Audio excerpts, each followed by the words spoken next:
But Francis. When they got the news that Uncle Bill was getting married, then Grandma Wilhelmina,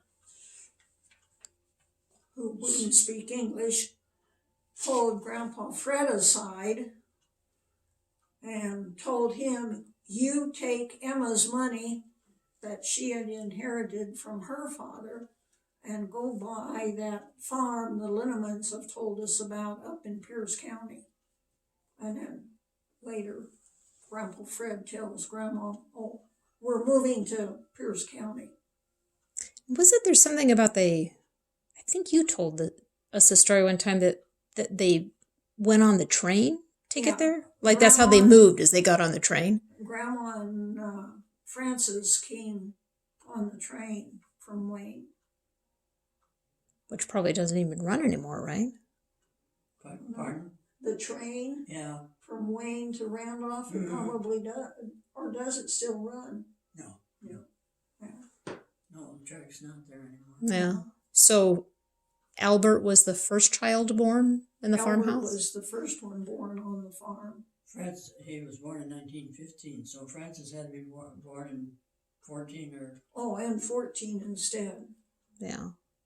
So they had to have bought the farm in 1914 or 1915. Yeah, like February, March of 1915, is that when Albert was born? Yeah. Yeah. And then... And he was born in November, so they were moved up to the Yeah. In And you were all born in the bedroom? No, I was the only one that was born.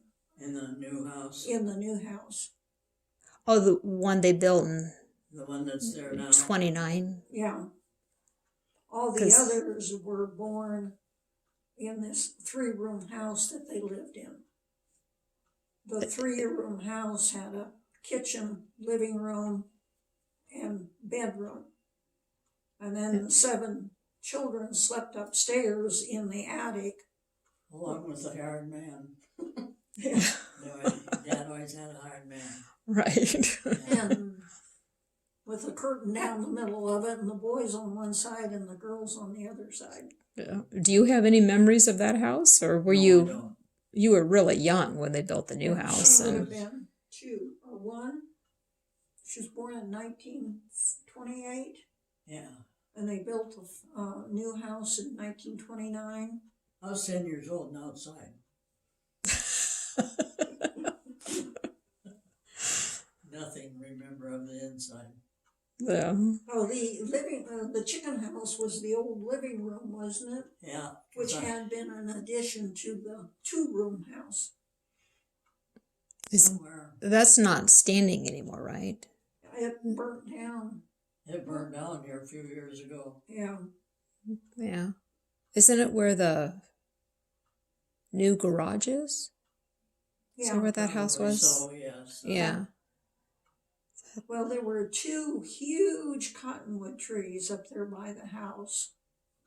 And the living room, when it became a chicken house, was right up against one of the, well, not up against it, but like 5 feet or 10 feet from those 2 cottonwood trees. Yeah. Well, when they got ready to build the new house, it was where the old house is at. So they put the old house on poles underneath of it and rolled it. Keep moving the poles. So That seems so, now you see big equipment do that, and they would have had to do that by hand, right? Mm-hmm. Yeah. Can you imagine moving a house by hand? This was the old house. What was left of it. Yeah. So that's what I was told. I think, I vaguely remember that story. Yeah. And then there were things that were put up in the attic after it became the chicken house. But the only thing I remember Mom talking about was a mirror that went with the dresser she had. Yeah. Had been stored upstairs in the above of the chicken house. for some reason, I never quite understood why she didn't put the mirror with the dresser. No, I don't know either. Wasn't there a mirror there? With the dresser? In Randolph? It was, she did have a mirror hanging above it. Yeah. It wasn't attached. Yeah, it was just hanging on the wall. Yeah. So the mirror that was put up in the attic of the chicken house, it must have been one that should have been fastened to the dresser somehow. Must have been, yeah. Yeah. Because she didn't have it. I didn't ever see it. I just remember Mom mentioning once or twice when I was little.